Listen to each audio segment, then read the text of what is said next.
آپ صلی اللہ علیہ وآلہ وسلم نے فرمایا آدمی اس وقت تک مومن نہیں ہو سکتا جب تک کہ مذاق میں بھی جھوٹ نہ بولے، اور دوسرا یہ کہ حق پر ہونے کے باوجود بحث میں نہ پڑے۔ پہلی چیز جس کا اس حدیث میں حکم دیا وہ ہے جھوٹ چھوڑنا، اور اس میں بھی خاص طور پر مذاق میں جھوٹ بولنے کا ذکر فرمایا، اس لیے کہ بہت سے لوگ یہ سمجھتے ہیں کہ جھوٹ اسی وقت ناجائز اور حرام ہے جب وہ سنجیدگی سے بولا جائے، اور مذاق میں جھوٹ بولنا جائز ہے۔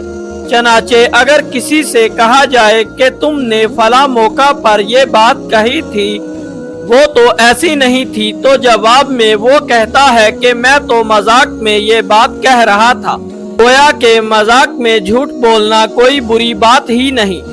حضور اقدس صلی اللہ علیہ وآلہ وسلم نے فرمایا کہ مومن ایسا ہونا چاہیے کہ اس کی زبان سے خلاف واقعہ بات نکلے ہی نہیں، حتیٰ کہ مذاق میں بھی نہ نکلے۔ اگر مذاق اور خوش طبیعت کے اندر ہو تو اس میں کوئی حرج نہیں۔ شریعت نے خوش طبعی اور مذاق کو جائز قرار دیا ہے، بلکہ اس کی تھوڑی سی ترغیب بھی دی ہے۔ ہر وقت آدمی خشک اور سنجیدہ ہو کر بیٹھا رہے کہ اس کے منہ پر کبھی تبسم اور مسکراہٹ ہی نہ آئے، یہ بات پسندیدہ نہیں۔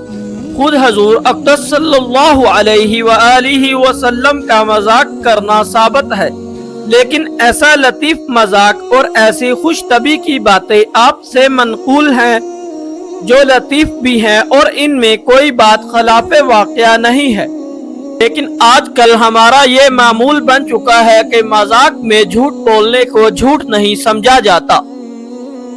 اسی لیے ہم سب کو چاہیے کہ ہم مذاق میں بھی جھوٹ بولنے سے گریز کریں۔ اللہ پاک سے دعا ہے کہ اللہ ہم سب کو جھوٹ جیسی بیماری سے محفوظ رکھے۔